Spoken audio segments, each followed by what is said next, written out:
It's all right. Oh.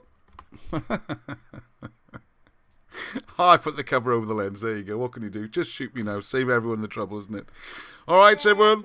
Been a long week. You see Arnie in the background. Supposed to edit you out. There you go. You'll be edited out in a minute. Right, okay. So as you know, it's been a long week. And thank you very much for everyone's messages of support and help in this difficult time. But anyway, so get back to the subjects in hand. And it's a lot tonight. Now, one of the things I do want to mention, a little update on things during the week. As you know, last week was the summer solstice. So we did lots of stuff there, observations, visiting sites. Unfortunately, I got a bit rained out and some bad weather, so I didn't get everything we wanted. But the good news is there is a lot of progress, and I'm going to try and get some more videos up during the week about that. Now, the main project has been to get them, as you know, Trojan War of 650 BC. Here's their copy of the original by Wilson and Blackett. Been organising a reprint. Things have been slow with people on furloughs and all sorts of stuff. I'm just about ready to get to print. And the wonderful Mrs. Carnegie contacted me about various things and has got loads of good information on this book and other things. And said, really need to have an index. Which I thought, oh no, that'd be a huge job. But anyway, it was a great idea. And I'm very glad, so I'll be spending, to slow things up slightly, but I think you'll see when the book comes out, it's going to be really worth it, because there's so much information jammed in there. So I've done a printout just to give you an idea. Oops, excuse me, and there's page after page after page. All different kind of, almost just about every name that's mentioned in the books. It's mostly names. There's a couple of events and places, nearly always names. And it's over 500, I haven't done an exact count, pages and pages, triple columns. So that'll be in the reprint, that'll be in the book, alright? Maybe I'll make that available separately as well for people who've already got the book. Although I recommend most heartily you buy the new book with the index, and also being a reprint, you won't feel so bad about, scribbling your own notes in the sides, like I tend to do on my books. So, well, one of the things I noticed, though, what a brilliant exercise it was. Because when I got my copy of the Trojan War, I was full steam, having just read Moses in the Hieroglyphs. And for me, it was all about the hieroglyphs and the Egyptians and the chronology. And then, of course, as the title suggests, the Trojan War of 650 BC. Oh, good to see the comments. I'll say hello in a second. What I did, as a result, I kind of jumped through the first part of the book. When you look at it again, the first 200-300 pages are actually all about Welsh and British history. And there's loads of good stuff in there you just wouldn't expect. For example, the story of William Wallace. Wallace being derived from the word Welsh. Wouldn't expect that, would you? So I'll do a little video on that one, actually, because it's quite interesting. But then we've got, just walking through some of the A's. Page 1 is just A's and a bit of B's. So you've got obviously all about Brutus and the concept of British barbarism, how that was introduced. We got Leslie Ulford, lots of long Assyrian names, of course, for the second half of the book. And stuff about the Ark of the Covenant. A lot of stuff about Arthur I, which we need to talk about. We haven't talked much about Arthur I, so we'll be doing that soon. So this book is almost 3 books again, because you've got all the Welsh history at the front, the Trojan War, all the hieroglyphs, all that kind of ancient stuff. And right at the back, which I have to confess I had more or less missed the first few times I read the book, is a lot about the migration. And if you know that famous, wonderful presentation that Alan Wilson gives at Arc 3 that Karen Sawyer organised, when he just goes on all about the box and they took everything and Obed-Edom family, the whole migration, the Ark of the Covenant moving. I won't do the whole thing today. And but a lot of that is almost word for word in the book. It shows how amazing his mind is. It's like he just sort of downloads into books or into speech and holds all that information. So that's going to be the basis of what we're talking about here. Right, so quick look at some of the comments for that. Hello, Chris Woods, yeah, all the regular crew. Legolas is here. Black screen, yeah, thank you, we fixed that, hopefully. Hello from Canada. How cool is that? Someone from Ontario, Canada. There we are. Which city? There's our one famous ancestor is Fred Broadstock. And somewhere in Canada, might be Ontario, there's the Fred Broadstock Pool. So there you go. Next time you dive in, you see the Fred Broadstock pool. That's like, I don't know, my great-great-uncle. And the little side story, the family heirlooms, apparently, I didn't even know he had any, okay? You can see them in... Oh, which is the city? Oh, no. Anyway, the city there, I should know this and go and visit, really. If you look in the when he died, he had no children or anything, okay? This is one of the reasons there seems to be very few Broadstocks in the world. An awful lot of bachelors who go off around the world adventuring, never have any family or anything.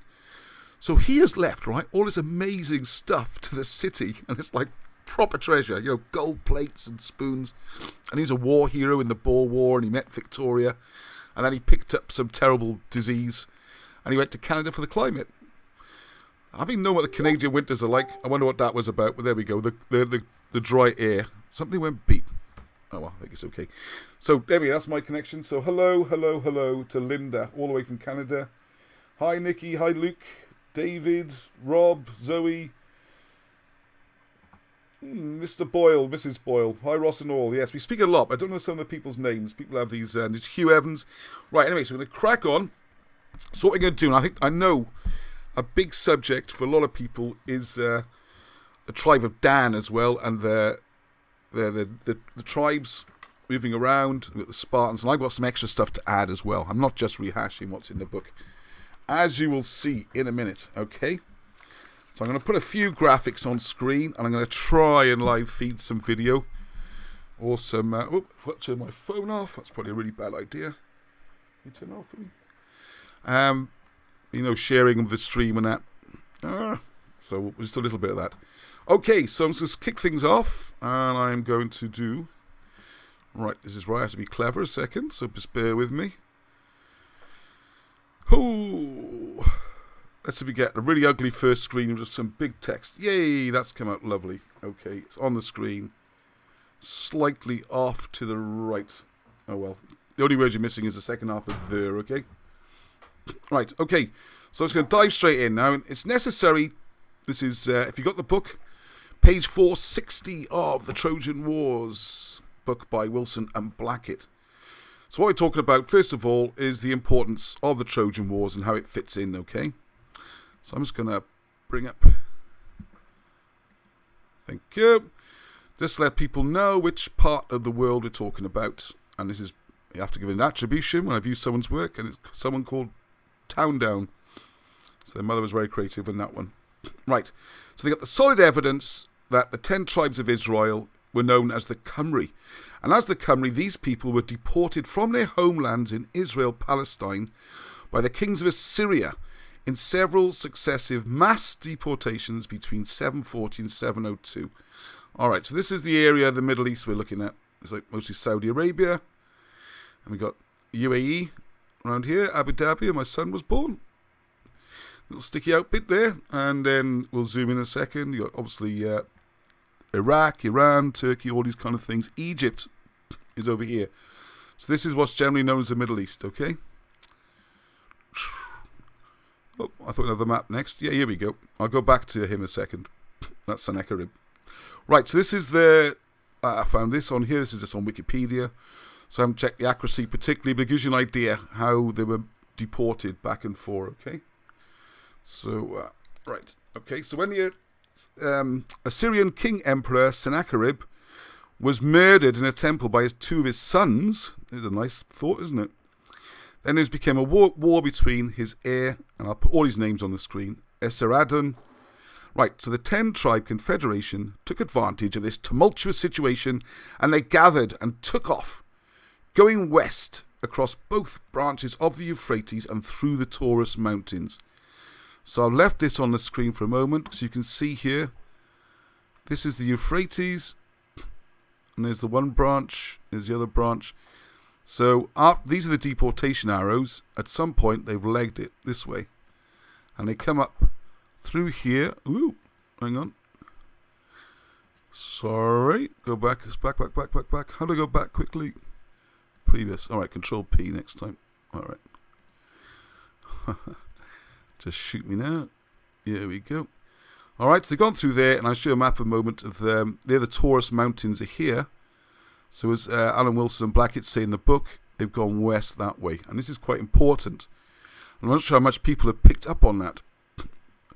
Now, this is sort of area at that time, and what we're looking at here is the old sort of Assyrian Empire. This is a foreign website, and what I noticed, there's a part of this area already, Chimeros. That could be to do with the Khumry. So we'll come into that, and I'll put a link up so you can have your look yourself. All right. Now, if you go onto Wikipedia, you can find out all about Esarhaddon, and what you'll see there, all this stuff so far is backed up by the old school, the mainstream. You can see the dates match, the people match. Oh, what's this? Oh, hang on a second. Sorry, just got distracted then by a couple of comments. We'll come back to those in a minute, okay? All right, this is what I wanted. Here we go. So now, the migration's taking place here. They're coming across here west, across these rivers, across the Taurus Mountains, and to this kind of area here. Now, what I want to talk about, so I have left the book a bit, haven't I really? But if you're looking, this is the key strategic position. Because up here you've got the Black Sea, and over here you've got the Mediterranean. And one thing I want to point out, if you remember, we talked previously when the Mabinogi gives directions, the code. Well, one of the things to bear in mind is the Black Sea, black, in the old Welsh directions, in the Cymric, represents north. And sure enough, there's the Black Sea up the north, and the Red Sea's in the west, which, if you remember, it was in the west from where they were previously. Don't know if that's significant or true or whatever, but there you go, that fits in. And something I want to bring into this discussion, which I never heard Alan or Baron mention, is these people called the Luwians. Well, in English we call it Luwians. They've got Louis here, which I'm not sure what language that is. But what you can see, it's exactly the same area. This is the same area. Taurus Mountains are here, and these Luwians. Now, what's it going to try and do? I've got this all queued up ready, so hopefully it'll work nice and easy. Hang on. There we go. If you go on to Wikipedia, you might not have heard the Luwians before. Luwians. Now, look at these, because I've got a pet theory, if you like, that the Luwians, who no one seems to know who they are, might actually be these lost tribes becoming known as the Khumry, because it fits in with the migration story. All right, so we've got a little bit extra coming in today. So if you read what it says on Wikipedia, it's a group of Anatolian peoples, well, that's pretty vague, who lived in central western and southern Asia Minor, as well as the northern part of western Levant. Now, the Levant is very much the area we're talking about with Palestine, Israel, Judea. And they spoke the Luwian language, which they don't really know what that is. Does anything come up?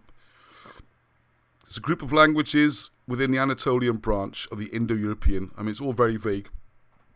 And it would seem to trace back to the ancient Assyrians. And like we know with Cymric, the Welsh language goes all the way back to Mesopotamia. And from that. So it's written, it even says here, it's written in cuneiform, imported from Mesopotamia, which is the area where the Camry and the lost tribes have come from. So if their writing comes from there, I would have thought there's a pretty good chance their language comes from there as well. And the other one I'm really hoping that people in the group will have a look at, because I really want to, just trying to find the time to do it, is look at their own hieroglyphic script, which is different to Egyptian hieroglyphs. And many people say it's like, Kotepi Teki, it's supposed to be like 15, 20,000 years old. I've got a feeling it's 650 BC, and it's nowhere near as old. And it's something that's been brought from Egypt by the Camry, or what became known as the Luwians. Oh, by the way, the name Luwians just refers to the type of terrain you got there. You've got like a sort of, we got comments about Armenia there. Can you look at those? Yes, Armenia is definitely part of this, and on the map, just over this side, we got towards Armenian part. Anyway, the thing with the hieroglyphs and that, I would say they're a descendant of the Egyptian hieroglyphs. Part of this migration, perhaps. It's almost impossible to date stones, so I'm a bit sceptical about those massively old dates for Kotepi Teki. Anyway, that's a slight thing. Anyway, look at this. The origin of the Luwians can only be assumed. They've got no idea. A wide variety of suggestions exist even today, which are connected to the debate over the original homeland of the Indo-European speakers. Tell me which part of this does not fit with them being the Khumry. Suggestions for the Indo-European homeland include the Balkans, the Lower Volga, and Central Asia. However, little can be proven about the route that led the ancestors of the Luwians to Anatolia.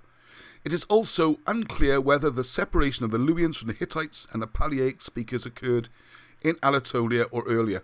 Well, that's this different language route. So there you go, you get the whole thing about them, and you can read this yourself. Look up Luwians. And what's very interesting as well is that the Luwians seem to disappear. And the dates, another reason why it's so important to get the Trojan War in the right dates, if you move those dates to the Trojan War from 1200 to 650, then everything fits. The reason I would say that they're struggling, the people who are doing the research on the Luwians, is that they're labouring under the conception that the Trojan War took place around about 1250 or 1300 even, or even 1400, take a guess, pick a number. Bring it to 650, all the gaps disappear. There's no such thing. Hang on, look at it. Oh, there we are. Someone could talk to Turkish soldiers in World War One. That is fascinating. So far away, I can't see it now. There we are. I'm going to just thank you, Arnie. There is. This is from Rhythmistic. Thank you very much. And it says there is a town in Armenia called Khumry. During World War One, my Dachi captured some Turkish soldiers and found he could understand them. I think it's Tadki. Tadki, thank you, Arnie. It's enough from you. Little scene stealer here. And they were speaking Welsh, or a dialect of. Oh, that's fantastic. Khumry in Armenia. And we got Luke Davis talking about that. That's absolutely brilliant. So we'll have to look more into that. Because there was someone before contacted me who had family from Armenia. I don't know if it's the same person, because it's not the real names on the screens. And we were really trying to follow this up about what the connections between the countries are. And possibly Georgia, which is not a lot far from there. It does all seem to connect. Anyway, sorry, I'm diverting as always, but there we are. That's the fun sometimes, isn't it? The diversions. Right, so in their march across Asia Minor, some may have gone north through the Caucasus and around the Black Sea towards the Crimea. And if you look at E.O. Gordon's book, Prehistoric London, he even says that Crimea is a corruption of the word Camry. Cymria became Crimea. But this would be how and why the Assyrian king appealed to his allies, the Scythians, to pursue these groups and prevent them from migrating out of his empire. He didn't want to lose all these people. Anyway, in their march across Asia Minor, the main group of the Khumry, there was very little that the various kingdoms scattered across Asia Minor could do to prevent their relentless passage westwards. We're going west. We're moving further and further towards the area that's considered to be Troy. The Khumry, were identified by Greek writers as the Chimmeroi or the Cimmerians or Cimmerians. As they crossed Asia Minor by 650 BC, they had reached the great capital city of Sardis and captured it. But they could not take the whole citadel in the city centre, and they had reached the Dardanelles. Now this is, I'm really hoping that Stephen watches this week. Stephen Pigeon, Dr. Stephen Pigeon. And he said this is one of those places named after the tribe of Dan. I love the way he says it. Dan. Dardanelles. So, if the Trojan War took place around 650 BC, then the scenario makes sense. Half of the people went to Eritrean Italy, and the other half remained near Byzantium in known named towns. And I think, I need to speak to Alan Wilson about this and Barham. These people here, these Luwians, I think are the missing link. Because they disappear from history. Well, we know where they went, yeah? The second half of the Khumric nation, the 10 tribes, remained near the Dardanelles until around 500 BC, when they joined a mass expedition of at least 3 groups, and their military forces sailed for the great island of Albyne under Brutus, the great grandson of Aeneas of Troy. All this can be shown from the records, and the fact that inscriptions in the same identical alphabet were left all along the route from their original homelands into Albyne or Albion, which became Brutus land, which is now Britain. Anyone doubting this is invited to read the mass of ancient British Khumric records and to look at the alphabet and the decipherments. And all this is in the King Arthur Conspiracy, published in 2005. And we're going to do follow-up volumes, each based on each subject. As you know, we got the one about the birth of Christianity coming out, well, anytime now, really. and then do another one on migrations, another one on Roman myth, and anyway. Right, if we move it back to 1200 BC, then it doesn't make any sense, you see, the Trojan War. Because the biblical records and Flavius Josephus show that King Jehoash, the king of 10-tribe Israel, totally defeated King Ahaziah of 2-tribe Judea around 790 BC.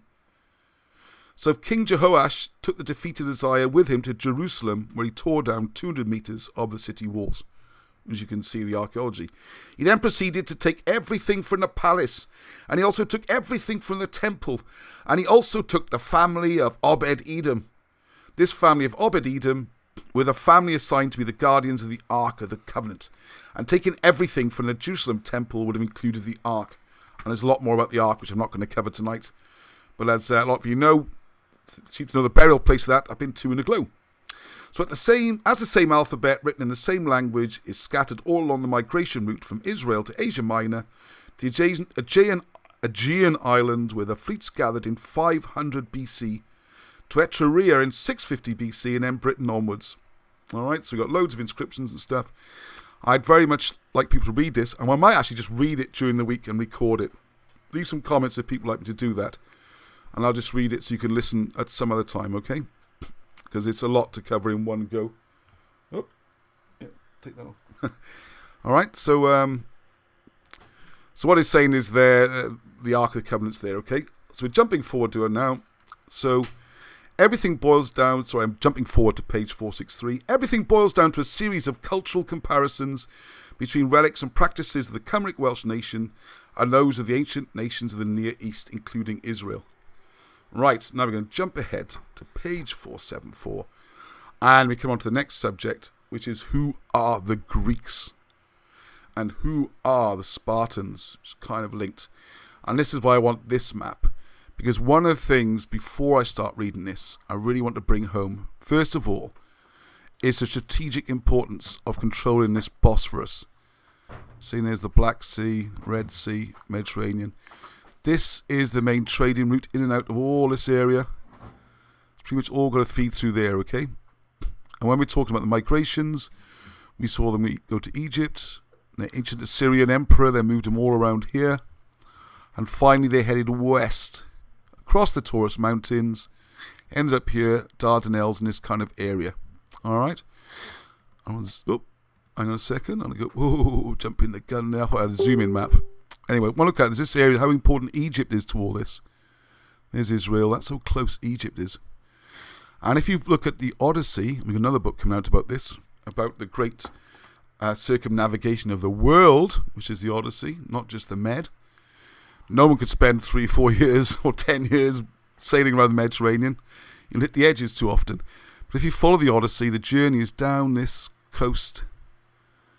And this is where there's the storms and stuff. And he meets the old man and he has the fates told. And they come around here and they end up there. And it clearly says they're in Egypt. And then the journey sets off down the Red Sea. That's what I'll be doing soon. The book's just about ready to go. Just waiting on the cover. And then we're done. Anyway, so where the Greeks seem to have settled from here is down in this area. This is what we call the Delta area. It looks like the letter D, letter Delta, from the old alphabets. And there's lots of little rivers and streams. I've been around there. It's a fabulous area. Get completely lost. It's very flat. Little streams and rivers, and you can see why it divides up so easily. So anyway, back to the book. So what are these powerful Greek city kings?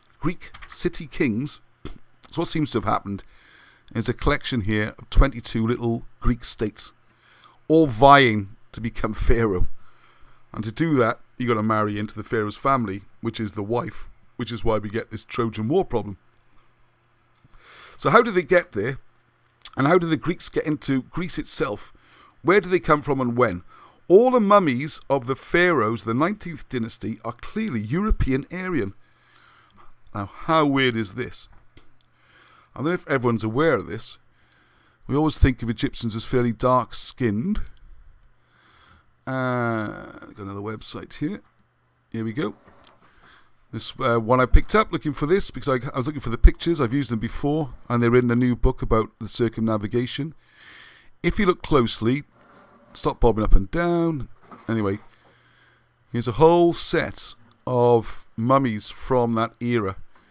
And there's two things that you notice. One is that a lot of them have red hair. They have white skin, but that might just be faded, people say, or it could be the painting style. They give lots of reasons for that. Apart from them actually just be white. But they've also got blue eyes, which takes a lot of explaining. Nearly all of them, well, I think all of them have got blue eyes. Most of them have got red hair. And this ties in with some of the Irish claims about links to Egypt. And you've got Irish Freemasonry links to Egypt. So there's a lot of very interesting things going on there. But also what it shows in the Wilson and Blackett books is that these were connected to Greece. And that the person there shown as Ramesses II is actually Necho II, who is the same person as Agamemnon. Or Menelaus. I need to double check. Menelaus and Agamemnon are both two of the mummies, alright? Necho 1 and Necho 2. So I just need to check the order. So it's worth looking at all this stuff. There's far more to it than you realise. It's not just moving the dates around. Now these white-skinned people with their blue eyes get explained by being the Greek city-states. Alright, so get back to what we're saying there. So there are ancient notations on the matter of Greek origins, but these are generally ignored as matters of any in-depth academic researches. I'm going to jump the gun slightly. What we're looking at here is that maybe the people in Egypt might have come from somewhere else first and then to Greece, or did they go from Greece to Egypt? Starts getting interesting, doesn't it? There are mentions of a powerful people named as the Daanites, Danaans, who were involved in the Trojan War, and yet in the list of the Greeks and their allies, these Daanites are not mentioned at all. There is no need to mention them, as the founder of Greek colonization from Egypt, as Danaus, and he enacted that all the people should be known as the Daanites. Naturally, they are not listed in the peoples who were involved on the Trojan side in the war, the Greeks. So what we're saying is that they're all Daanites.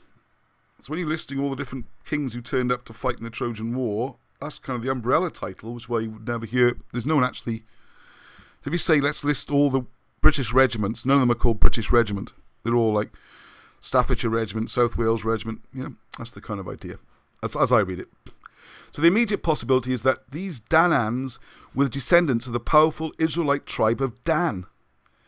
In a phantom Trojan War of around 1334, or 1135, around about there, the involvement of the tribe of Dan would appear to be highly unlikely. It's actually almost impossible.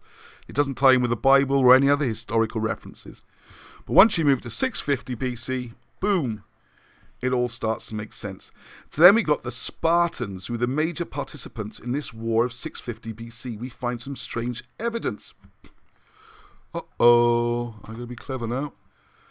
Boom, I can do this. Yes, red-haired Egyptian mummies, blue-eyed mummies. Yeah. Okay, there's a curious one. Okay. That's the Spartan shield on the left. Does anyone recognise what the shield on the right is? So in his books on the... Anyway, that's the Glamorgan shield on the right. It just suddenly struck me. They've both got that kind of chevron pointing upwards. So I think Wilson and Blackett definitely allude to this in looking at hieroglyphs and things. Anyway, sidetracking. So on his books on the antiquities of the Jews, and in Book 12, Chapter 4, Section 10, penned around 70 AD, Flavius Josephus records that the Lacedaemonian Spartans were kinsmen of the Israel people. This also appears in the Maccabees, Book 1, Chapter 12. In the Antiquities there is, and there's the quote, Arius, king of the Lacedaemonians, to Anius sendeth greetings. And then we have met with a certain writing, this is in quotes now, whereby we have discovered that both the Judeans and the Lacedaemonians are of one stock, and are derived from the kindred of Abraham. It is but just, therefore, that you, who are our brethren, should send us to us about your concerns as you please. We will do the same thing, and esteem your concerns as our own, and will look upon our concerns as in common with yours. Demoteles, who brings you this letter, will bring your answer back to us. This letter is 4 square, and the seal is an eagle with a dragon in its claws. And there's a lot more quotes then from the first book of Maccabees, slightly different, and talking about the relationship between the two. So, once again, I'm to bring in another part of this now. Sorry, there's a big... I don't read all of that. Anyway, other researchers have noted that there would appear to be no doubt whatsoever that the Spartans and the Israel people were of common ancestry. It is significant that the emblems that are mentioned in the text of these letters are those of the eagle with a serpent or dragon in its claws. These are the emblems associated with the numerous tribes of Dan. Numerous tribe, singular, of Dan, as in the biblical references, and they are also the emblems of the Spartans. Other researchers have noted the blood ties and ancestral links between the Israel people and the Spartans, but they have always been handicapped by the fraudulent dating of the Trojan War, some 550 years or more before it actually took place. This chronological dislocation of this major historical conflict served to confuse any proper evaluation of the evidence. A chronological dislocation of 550 years would confuse anyone. Another minor point is that in the course of their decipherments of the Egyptian hieroglyphics, it became clear to Baron Blackett and Alan Wilson that a snake was the legless creature that we all know as snakes, but a serpent was the legged creature that we recognize in the crocodile and the lizard. Serpents were also regarded as being dragons. This is how these ancient texts speak of a dragon lizard held in the claws of the eagle. And one last thing on that, the biblical record of Jacob's designation of emblems to his 12 sons includes the reference to the tribe of Dan, and Dan shall be a serpent by the way. And then, of course, another major difficulty has been the propensity of 18th and 19th century scholars to classify ancient nations as seafarers or landlocked agrarians, or call them agriculturalists or herdsmen and so on. And the prejudgment has always been the descendants of Abraham were landlubbers who herded sheep and goats, and that is patently incorrect.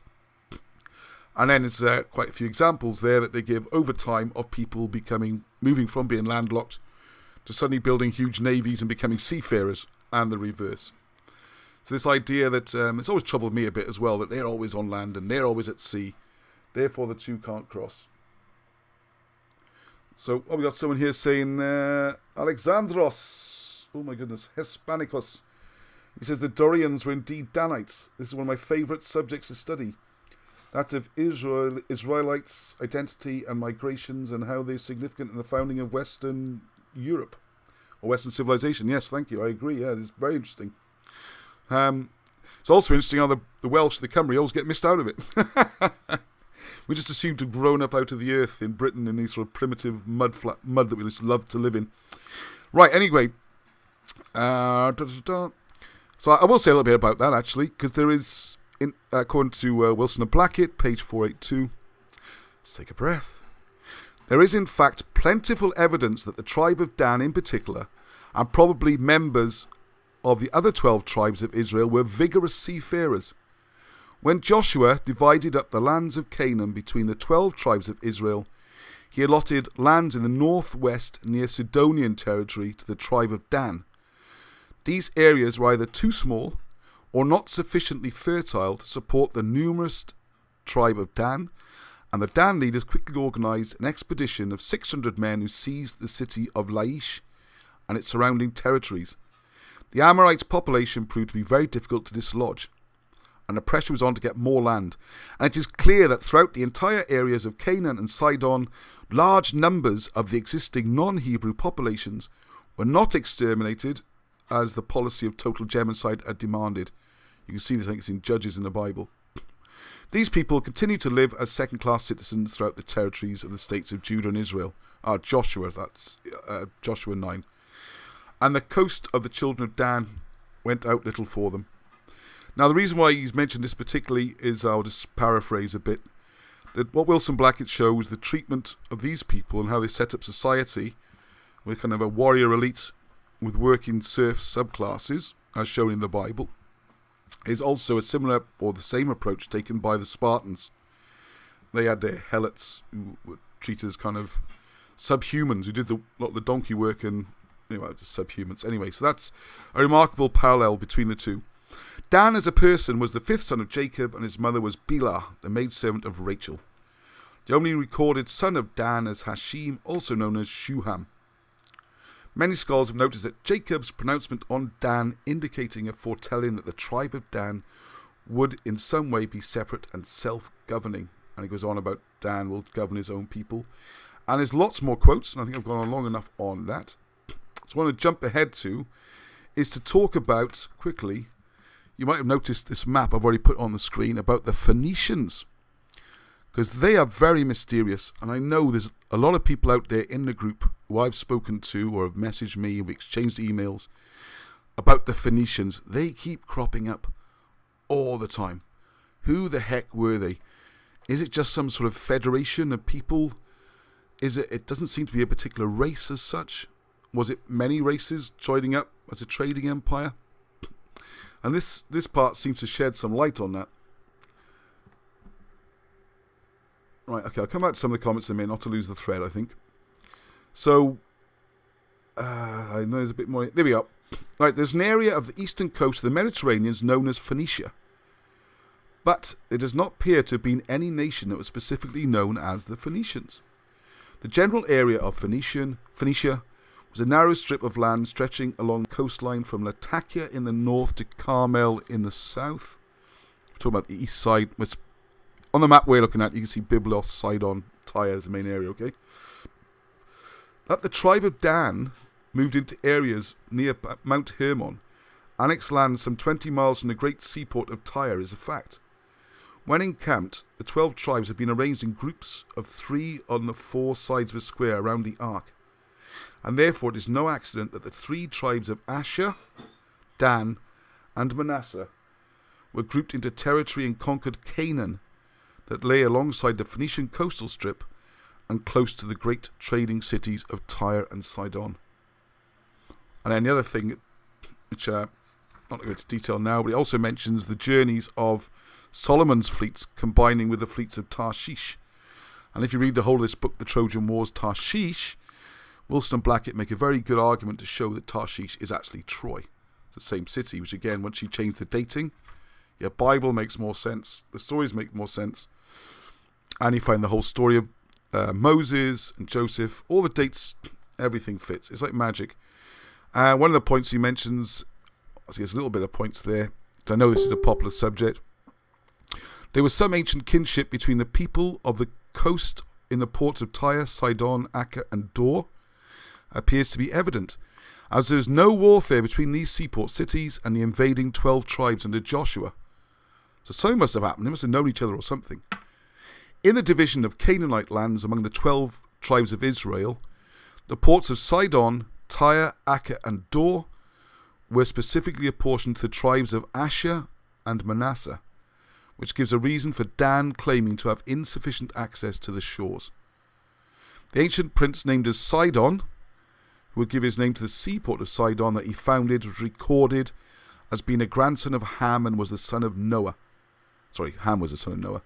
And so the basis for ancient kinship between the people of Israel and the people of the seaports along the Phoenician coastline may have its foundation in this ancient common origin. Almost at the end, okay? The friendship between Solomon and Hiram of Tyre and Sidon and their cooperation in providing the timber necessary for building of Solomon's temple is evidence of this. I think people familiar with the Bible would know about that. We will send you wood and tell us what you need.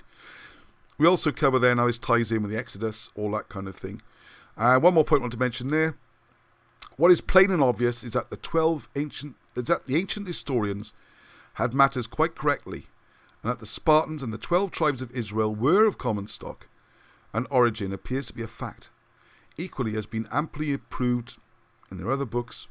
The Camry of Britain are the Khumry, known to the Greeks in ancient Asia as the Khumry, and the Khumry, 10 tribes of Israel, were known to the Assyrians as such. And there's more about Phoenicians and this area and the area of Tarshish. I'm going to skip through this so we can get to the end. And the ancient Assyrians knew them as the Camry, and the Greeks knew them as the Khumry. We can trace the Ark is in this book as well, if you haven't got the Ark of the Covenant book. There's a lot more on it here anyway.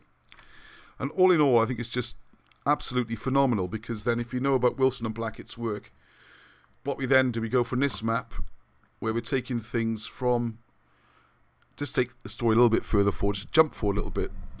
After you have this big war, the Trojan Wars kicking off around 650, the idea is then that some of these people go over to become the Eritreans, Etruria in northern Italy, and up towards Rhaetia in Switzerland, and are forming some of these areas. And then at some point, probably about 500 BC, the great-grandson of Aeneas, which is Brutus, so great-grandson, nephew, Aeneas comes back, and there's 4 tribes it seems from here, or broken into 4 units, and they're the people that get taken all the way over to Britain, with various stops on the way where you can see the language. So if you're not familiar with Wilson and Blackett's work, what you find is all on this migration route, you will see lettering that can be read using Welsh, including in Italy, the old Etruscan languages, which no one can read, apart from Wilson and Blackett, all the way back through some of the islands here where you can see markers and stela that have been left. And we go all the way back to there, so there you go. That was what I was going to do on that one. Hang on, I've still got things open. That's just another map to show the overall picture. And what I wanted to show is how close Egypt is in this battle area. Whoop. Okay, so I hope you enjoyed that one. Before we wrap up on it, I just want to say about the Phoenicians again. If you go to Wikipedia, it does get very interesting when you read it. You see, it says here, it's an ancient Semitic speaking. I mean, all ties in again, doesn't it? With lost tribes, Khumry, the tribes of Dan, all that kind of stuff.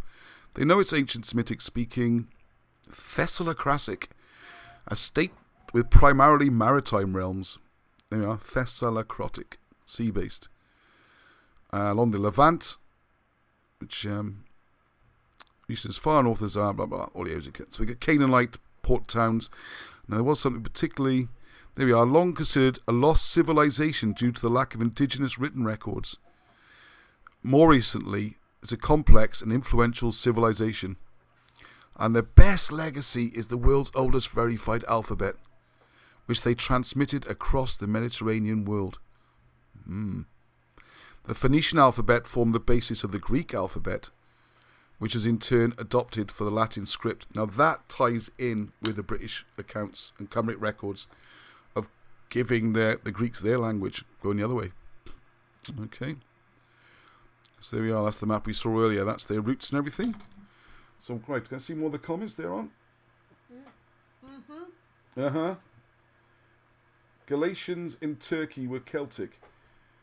Yes, thank you for that. That's from John Turney there. Yeah, the Galatians. There was a thing earlier in the comments about tin. Oh, the tin connections. Yeah, it'll scroll down a bit then, is it? And there's loads of comments today. Thank you, Arnie. Yeah. Yes, thank you. And Go on. Cornish tin was found in Israel, apparently. Cornish tin found in Israel. Yes, yeah. Oh, yeah. And also want to mention, thank you, Arnie. Yeah, because I was reading that. There's quite a chunk of that in this book. Trojan War. I don't know, look at this, you see. Look at this now. Thanks, Arnie. I wasn't set up to do this. And the comic came in. Because I printed off my index, I can go, hang on a second, Tin Islands, and a t for tin.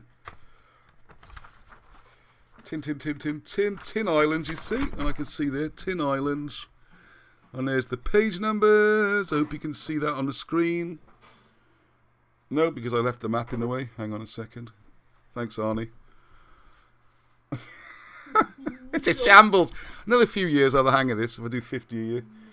Right, there you go. So you got the Tin Islands across there, right? So there's my page numbers.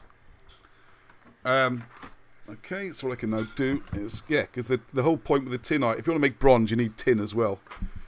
There are other ways of doing it. Well, there are other elements, but they're the main ones, copper and tin.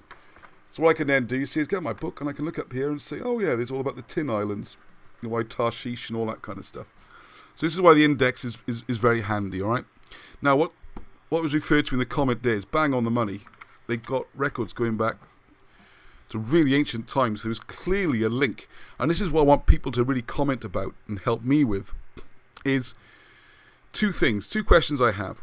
One, if all these people turned up from this area and went to Britain, and if you look at the stories then, Britain was divided into three. So you got Lloegr for the English, Alban Scottish, Camry Welsh. English seem to be Trojans mostly, according to this version of events. The Welsh, the Khumry, Scottish, Alban. So there's no conflict or anything, just seem to be given those bits of land and either merged with the people who are already there, or what happened to those people. There's no conflict apparently. So if you look at the tin trading, I don't know, could it be the case that actually it was a common people, both ends of the Mediterranean, who've been trading the whole time and were actually the same sort of people? Because it does seem strange that you can just turn up with this large number of people and no one seem...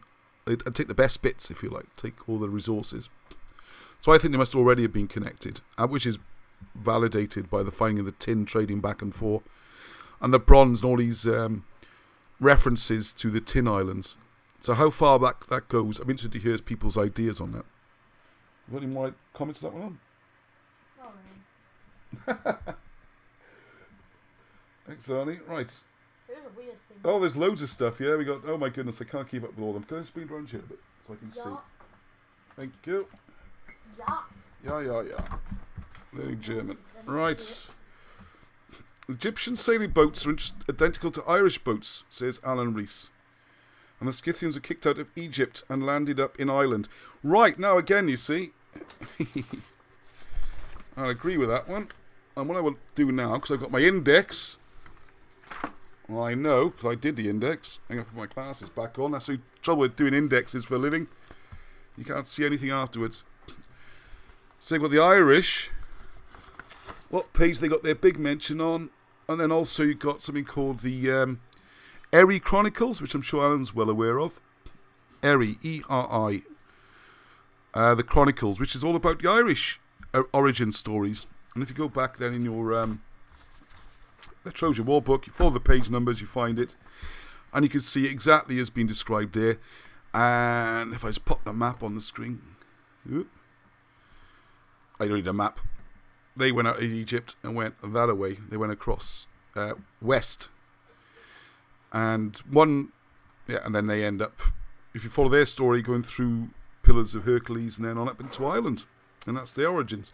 And I will do a video soon on who are the Irish and who are the Scottish, because that gets really interesting and does go back to ancient times. Wow, there's so much here. Brilliant. Tarshish was famous for tin, wasn't it?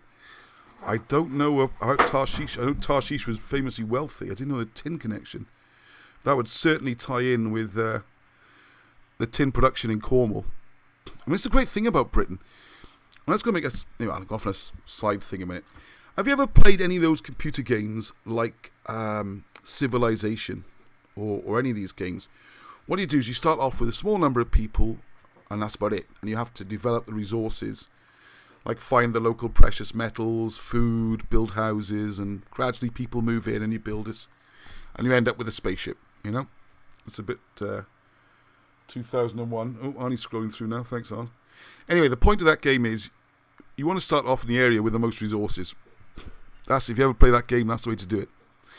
So, if you look at this logically, where would history most likely begin? What's going to be the most developed country? For example, are the countries most likely to develop amazing metalworking and copper working, for example, going to come from a country that has copper? Or from hundreds of miles away in a place where they don't have copper? I mean, to me, it makes perfect sense. If you've got materials, you're going to be the ones developing the materials, surely. I don't see how it could happen any other way, because if the other people suddenly, what they do, come over, take it back, work out this new technology, and at some point you say, oh, that's a good idea, we'll do it with our stuff.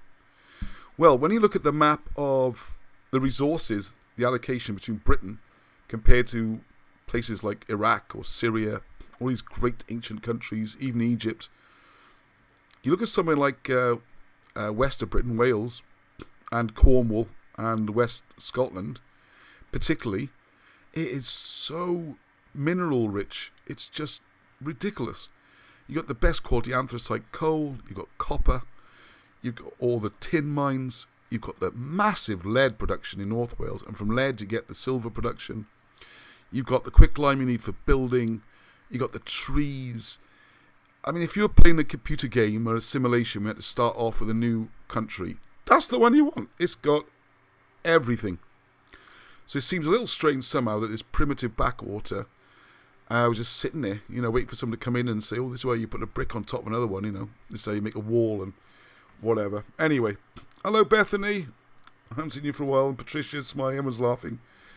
Yeah, on to Joseph Arimathea in Cardiff. So anyway, people have to think about that. Why are the Irish so mute about links with Wales? I think that the gold torch in Dublin Museum originated in Welsh gold mines, pre-Roman. Interesting. If you go through the book Trojan Wars and a lot of the other writings, there seems to be a lot of contact between the Welsh and the Irish, but it always seems to be a bit like that. It's not very friendly very often. Seem to be at war before they left the Middle East and ever since, as far as I can tell. And apart from being kindred Celtic brothers, because they're not Celtic anyway, they seem to have happily been at war with each other for 3,500, 4,000 years. It's how I see it. What is written out of history, though, and I can see on there, and this, yes, it's a very good point. I'm getting the point of the question now.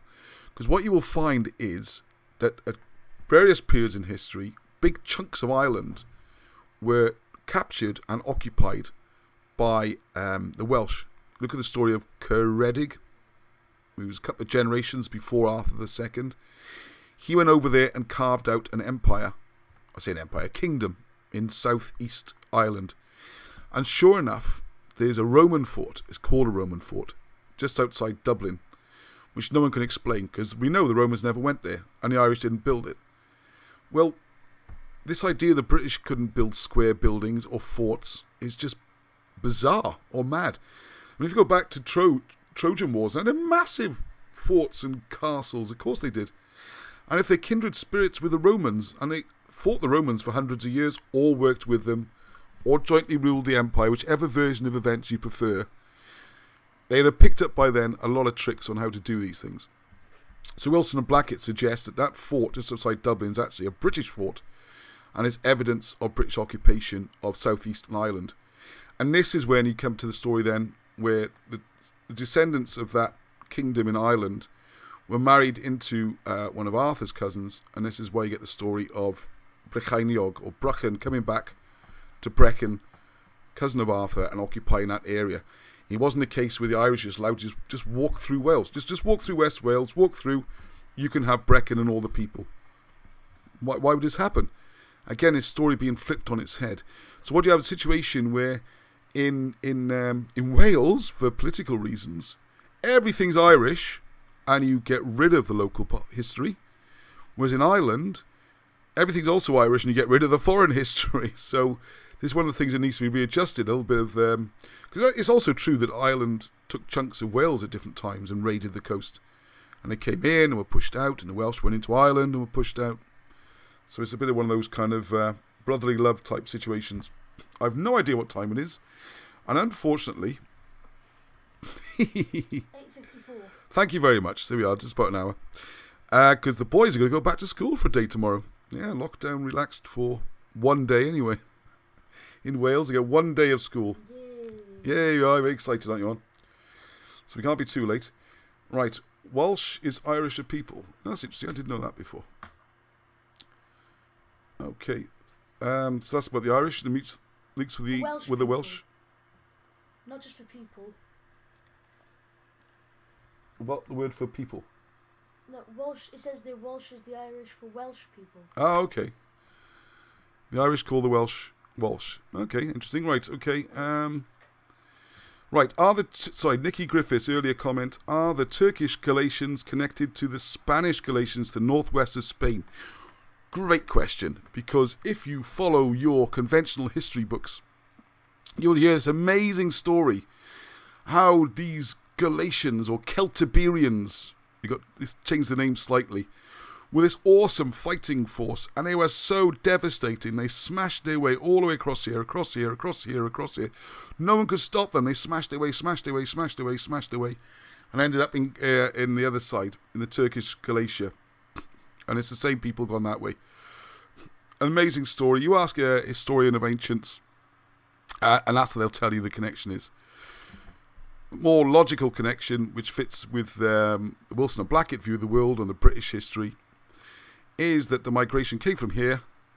So some have gone up around the Black Sea, some have gone to the Balkans, some have become Etruscans, and then the rest have come all the way around and landed, some in Iberia, or the Galatians are supposed to be in this area up here, northwest Spain.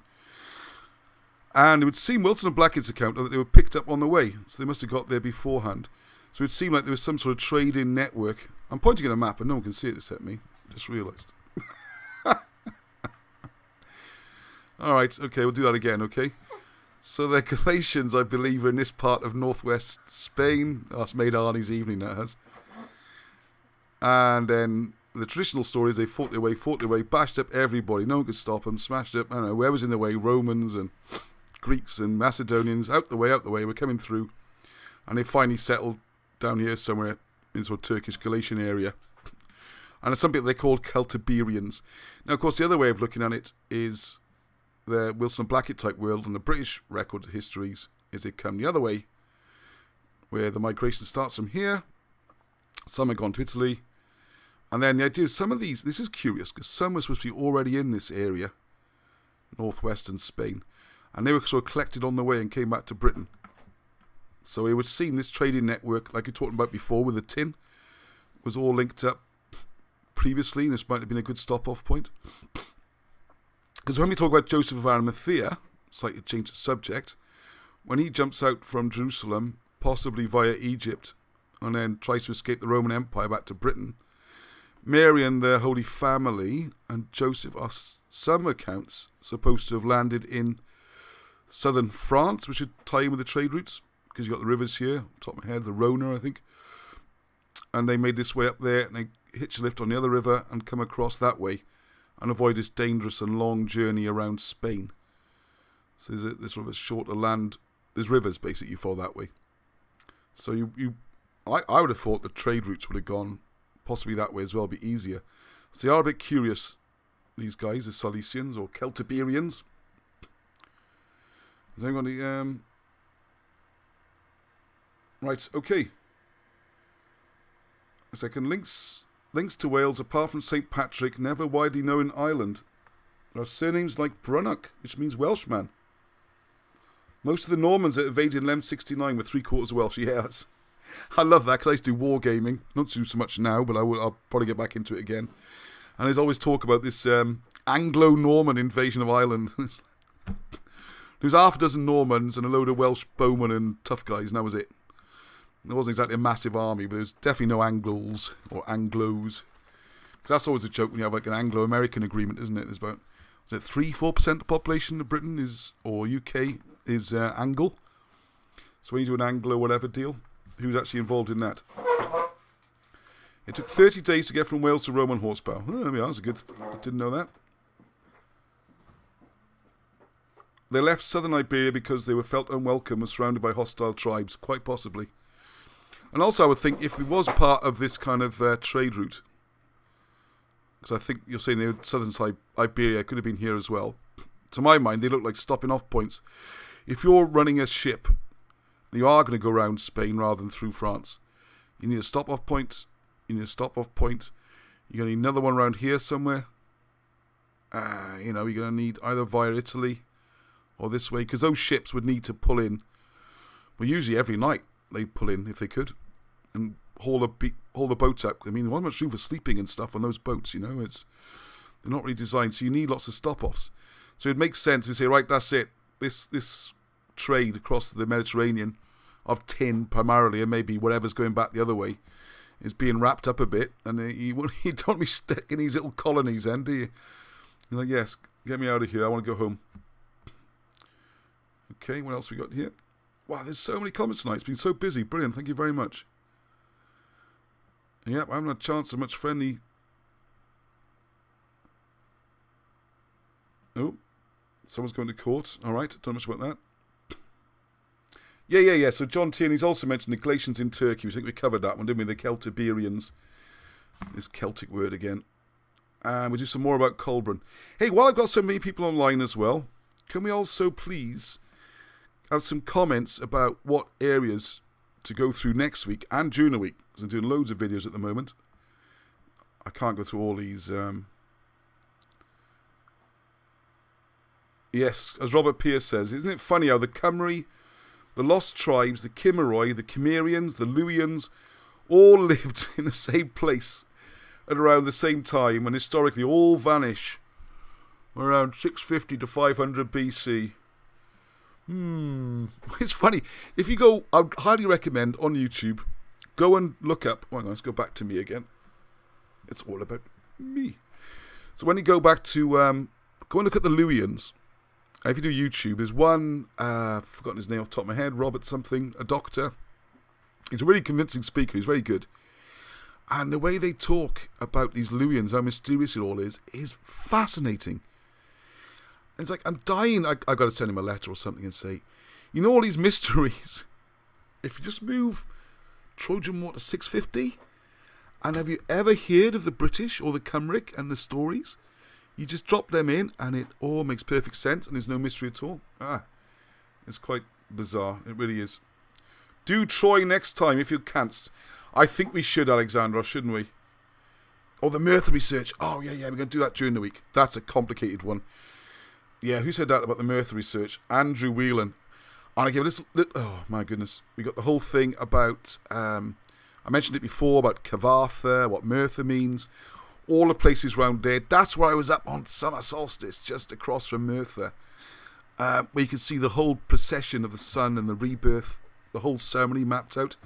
Yes, that'll need I struggled to do that one live.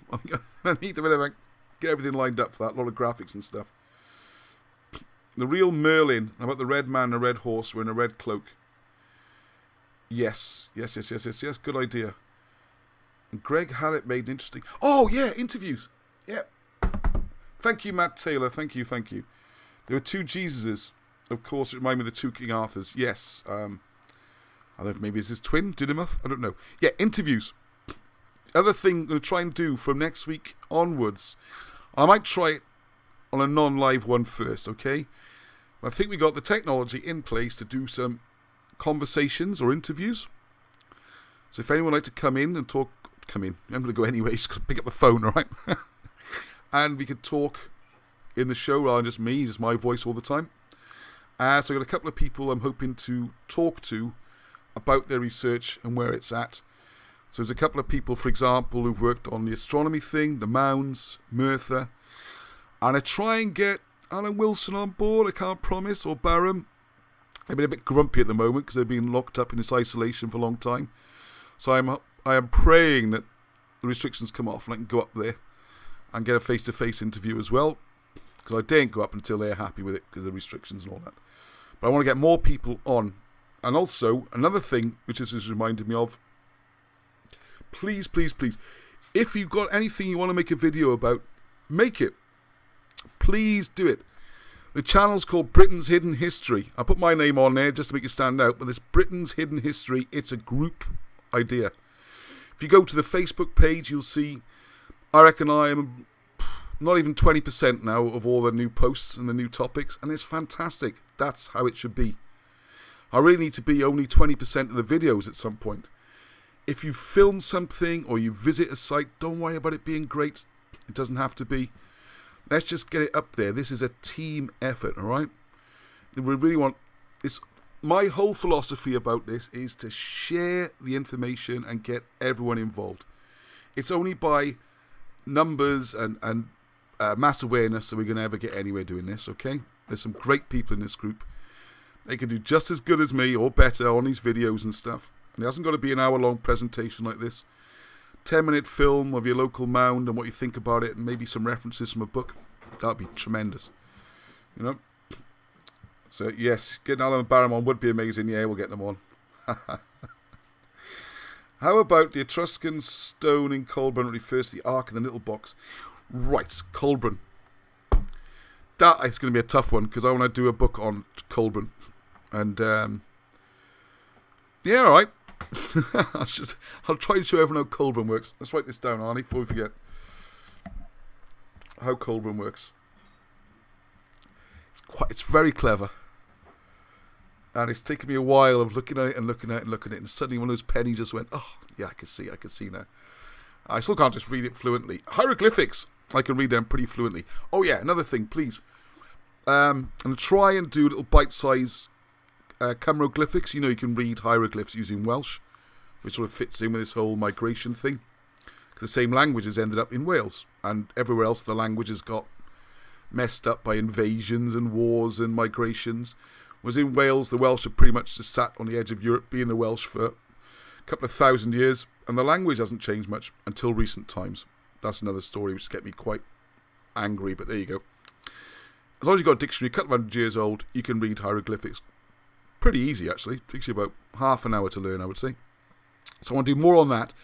And people have started sending me, I know if Dixie's out there, and Darren, you sent, and Rob, and a couple of others, ages ago, you sent me how you've done your names in hieroglyphs and things you've translated. Please, everyone, and you send them again. I want to start doing more of those on videos and showing what other people have done. It's not about me, this video. It's about the work of Wilson and Blackett, and more than that even, it's about the history and the message and getting it across. If you've got something you want to show, this is a platform. It's there, you know, over to you situation, all right? So please send through some more, because Vince Burke sent this week, posted on the Facebook group, a beautiful picture of some hieroglyphs for translation, and it was lovely, you know, it all worked out easy and it was great. Alright, Arnie has done a good job tonight. Yeah, well done, Arnie. Yeah, it's amazing how it hasn't all gone wrong, isn't it? Oh, he wants to say something now, it's all going to go wrong now. Go on, anyway, you can have your thing back in here. So obviously I can't see the comments at the moment. Well, mind you, I could do, couldn't I? I could go onto the... Oh no, don't mess with it, Ross. I get Arnie telling me off now if I mess with it. There we are. You have to use your left hand only. Go on, you can take that back, Anne. Thank you, says Arnie. Yeah, okay. Right. And I think it's going to be time for bed soon, isn't it? It's no, it's tomorrow. not. Yeah. No, it's not. It's not. There's going to be... there we are. Ah, good fun. Right, okay, I'll leave the comments on again. And if anyone's got any more questions, please put them on the comments. Or send me a message. I get loads of emails now, so I do apologise to people if I've been a bit slow replying, because I get a lot of emails every day. I do my best, and as you know, it's been a horrible week, and I've fallen behind a bit, so I'm catching up on that. And I love to get the messages, and it's great. Share as much as possible, though. I can't emphasise this enough. When we're doing the thing with the Star Mounds, I managed to find 6 different people contacted me. They were all doing their own work, all in different coming from different directions, all with different areas of expertise, and some of them we did for decades, and working in a cave's no good though, because there's only so far I could go, and the progress is very slow. All right. Once these people came together, and I've got them on a little email group, and some of it's that's why I can't do a Merthyr presentation just like that, because some of it's so clever. I have to spend some serious time just learning it all. It's really impressive what they've done. And they've all the people involved have said they made, more progress in the last few weeks than they did in years of working alone. You need other people to bounce ideas off and discuss, all right? So don't be nervous about bringing forward something. If you've got an idea, questions, or you've got a video you want to show, please. That's what it's all about. We've got to grow this. It's very exciting. It's like a whole new 10 subjects. Right, okay. Thank you, Arnie. Are you done? No, he's typing something here. Smash that notification bell. I don't even think I've got a notification bell, have I? Pardon? Have I even got a notification bell? Yes, by the subscribe button. I've got the headphones on, so he's shouting. By the subscribe button. Alright, next to the subscribe button, if you hit that bell, you've got to smash the bell, my children tell me. Because that means that every time I put a video up, you get a notification sent to your email address, alright? Okay, anyway, so hang on. Dane John Mound in Canterbury. Could well be. Yeah, please don't think this is just a Welsh project. It really isn't. As you know, last week I did a whole thing on who were the English. And then on to the Irish, Scottish. And we've got Canterbury. As anyone, if I would recommend everybody read a copy of Prehistoric London, E.O. Gordon, which used an academic book originally written about 1914. There's loads of stuff there, particularly about, if you're asking about Canterbury, that whole area, London and the southeast, what the things are there for, you know. Like the fact that London is a series of mounds that are artificial. I didn't realise that until I read the book. Where did I used to live? Near Primrose Hill and Parliament Hill. And this is correct, this idea of the 7 hills again, and they're artificial to get there. And of course you've got the 7 hills of Rome, possibly Troy, it's hard to tell. And this seems to be part of their thing, part of their thing that they did. So yeah, Llandin, the Llandin could be the, Jonathan, thank you, the Holy Lake. Have you heard that London has a Welsh origin? Well, I call it a British origin. I think it's more like to be Lloegr than Welsh, but I mean the language, definitely. Llandin, E.O. Gordon says Holy Lake, doesn't he? See the TV celebrities of a competitor. Oh, please, no. The TV celebrities. Excellent. Yeah, pick one. I used to be, they used to call me Fred Flintstone at college. So that's what a TV personality. Yabba dabba do. Right, okie dokie. So I'll leave the comments running. And if I can work all this out. Thank you, Arnie. Yes, thank you, everyone. It's been great. I'm so pleased to see all the comments. So many people coming on board. Please spread the word. If you want to contact me during the week, ross@hieroglyphics.com email address. Send me a message there. That'd be great. Or the Facebook group, or any way you can. Letters. I love letters. I'm the only person I know who actually gets physical, typed and handwritten letters through the post, and I will reply to every letter I receive. I love letters. Remember to put your address on, okay? Let's go back to old-fashioned letter writing. It's fantastic. Right, okay, so I'm going to try.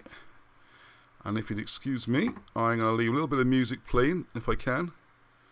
Oh, no. Oh, technology's good. Oh, no, you're all going to watch me do this now. Make a real mess of it as well. Play. Come on, where is it? I can't see anything. Yay. Right, okay. Hopefully that's not too loud. And we'll carry on with the comments. And I'll pop in a bit later when everyone's gone, still gone to bed. Everything's cool. So one other thing. God, there's always one other thing, isn't there? What I want to talk about, just briefly, was thank you everybody for being so generous with the money towards getting Wilson and Blackett a new computer. The collection's gone so well in the first week. I haven't been up to update because of the family things. But it's gone so well, they're going to go and get a printer as well and get them back online and get them sorted out. So that's fantastic. And if you want to help ongoing, all the revenue I get from books and anything, it's all split with them. You can help those. And there's now a Patreon account available as well where you can become a regular contributor on there. Be nice, just say £3 a month, something like that. Just basically buy a pint. Does £3 buy a pint anymore? I don't even know. Can anyone remember what pubs look like? Whoa! Slowly, Ross. Okay, so please enjoy the music, everyone, till next time. I almost Arnie's got the earphones on. I almost deafened him. Don't tell anyone, child cruelty. Sorry, sorry everyone who's just got headphones. Bye. Till next time, Hedwch. Oh, try again. Thank you, Arnie B. Bye, everyone. Speak to you during the week. Keep up the good work.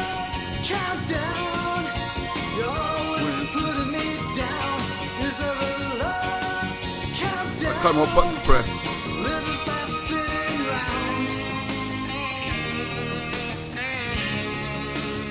Bow, bow, bow, bow, bow, bow.